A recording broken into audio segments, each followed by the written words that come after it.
Hi guys, real talk time. I want to discuss kind of a deeper topic today. There are kids in the background, so you're going to hear some noise, so I do apologize for that. So I went to an estate sale today that's happening today and tomorrow, and they advertised that they had a bunch of yarn. And we haven't done a Stitches and Stories for a while because I've been out of yarn. And so I went, I took 20 bucks, I said I'm going to get whatever this gets me for yarn. I ended up spending 15 instead of 20, got like 13 schemes of yarn, a couple needles, some crochet hooks, and a basket that Taro is currently sitting in that is supposed to hold my yarn, Taro Bug. He doesn't care.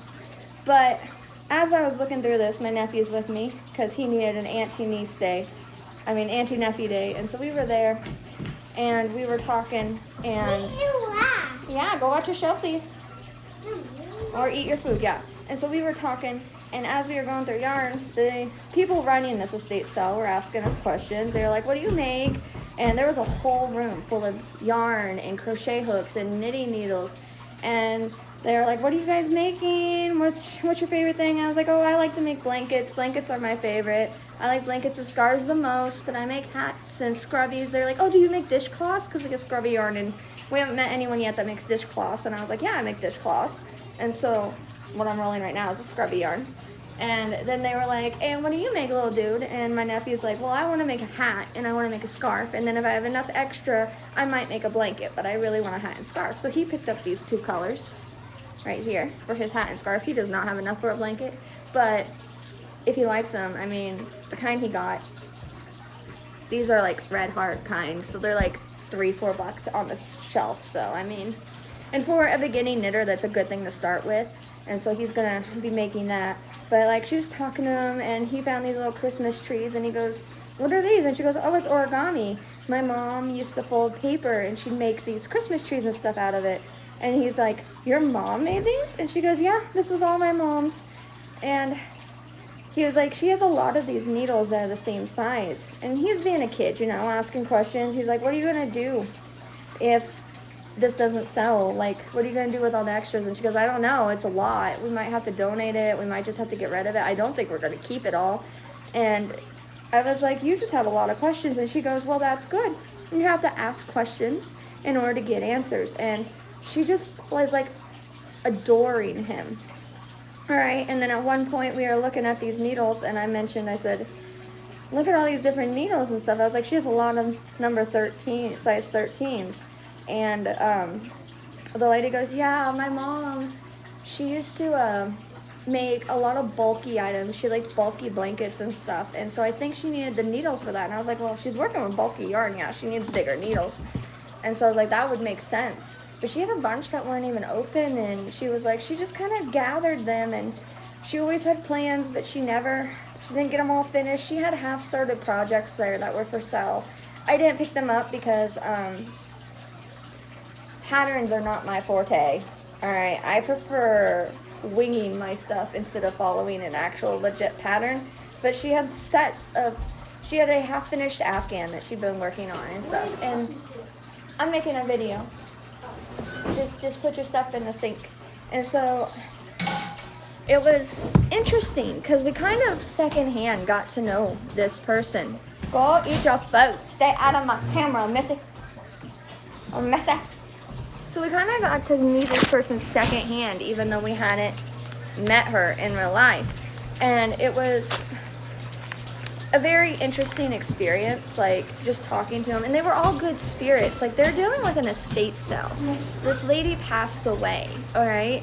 And everyone there was just in such a happy mood, and they were just rejoicing and sharing all these stories and about the crafts and stuff she used to make. And there's this old proverb that's an oral proverb hand down, and it's let me remember exactly how it says. We leave a piece of our soul in everything we create. All right, and it's specifically about like crochet in general, but the old proverb believes that everything you make, you leave part of yourself in it. And so there's a second part of that actually says, so you should work in a little mistake that's unseen by everyone else so your soul can escape. And as we were leaving this place, because my nephew is a child, okay, he was like, what if this is haunted? what if the yarn is haunted? And I'm sitting there like, you know what? If the yarn is haunted and that little old lady comes home with us, maybe she'll teach me how to crochet better.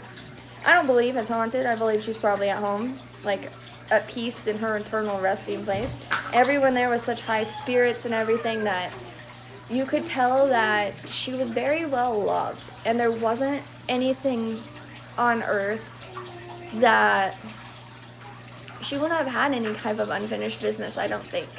Unless you consider half-finished crochet projects. And when I think about dying, I always think, what's going to happen if I'm halfway through writing... What's going to happen if I'm halfway through writing a book and I die? Okay, I need to get one of those planners that has, like, all the passwords and stuff so that people can get in. Because as a crafter, as a creator, as an artist of any type, whether it's writing, painting, needlework, anything, you're always making something. And so the chances of us going on and passing on to our next lives while in between projects are actually relatively slim, because we're always working. It's our thing. This is what we do. This is what we were created to do, is to create. And so I hope that someone who is better at patterns than me and is more confident in picking up where someone else left off picks up her projects and finishes them.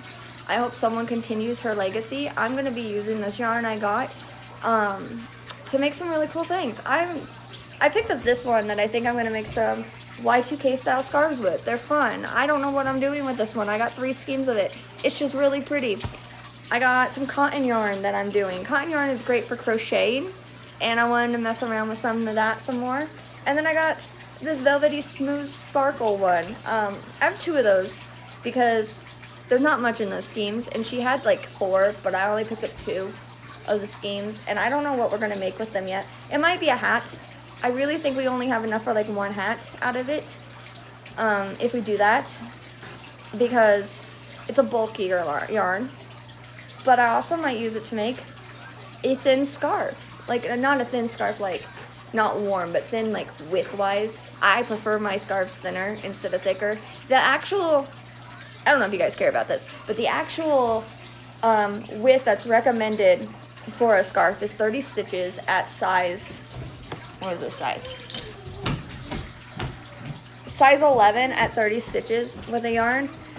Size 11 is a size, it's a relatively thick needle, but it's recommended that so you don't get super tight ones, because we'll get hot.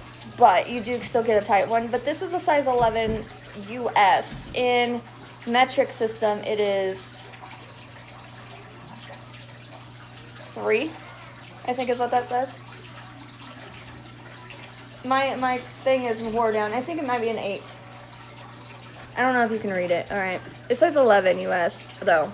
And then each one has a US size and a non-US size. It can't be a 3, because size 10 is 6.5. It has to be an 8. So this would be size 8 in the rest of the world. Okay.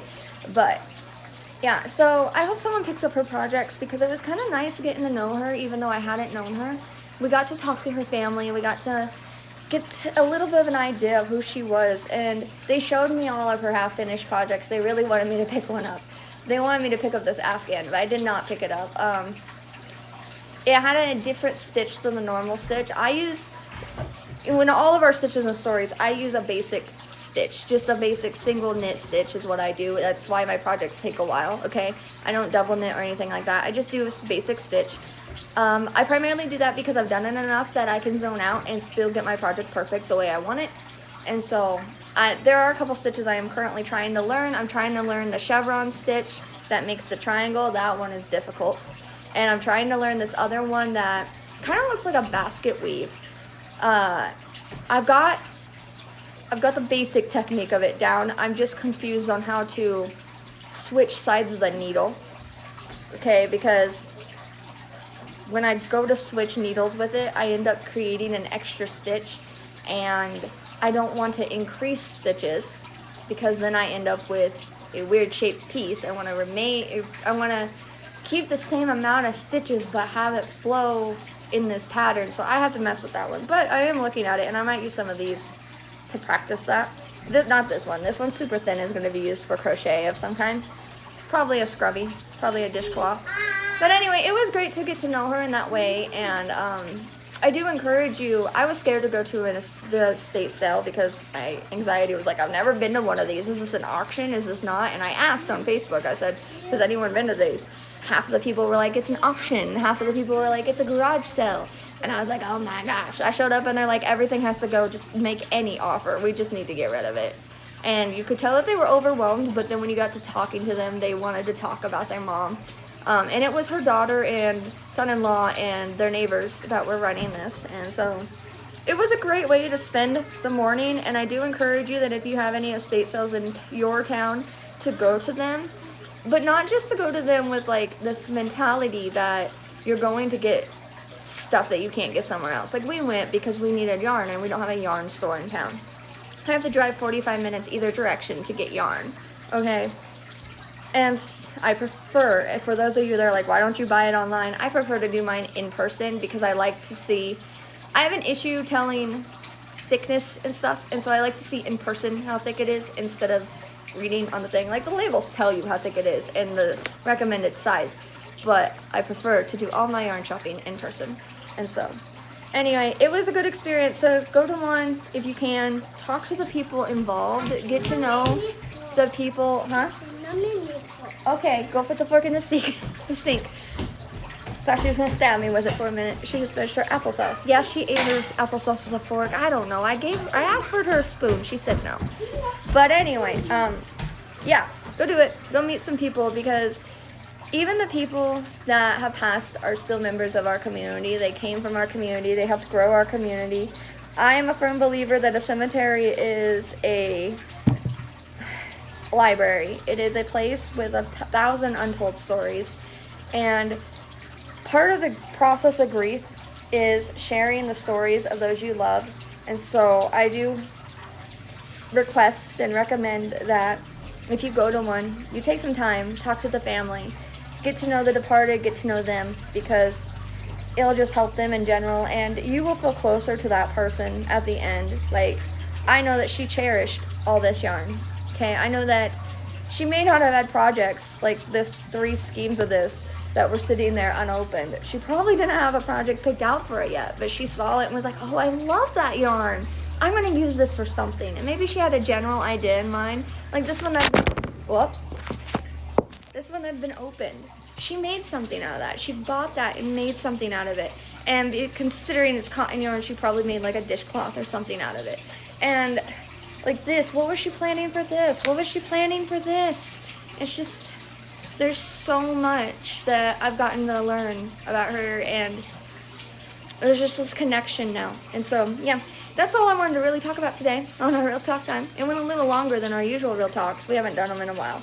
Hopefully, we'll get back to Stitches and Stories soon, guys. And I hope you have a great day and a great and fabulous weekend. Bye, souls.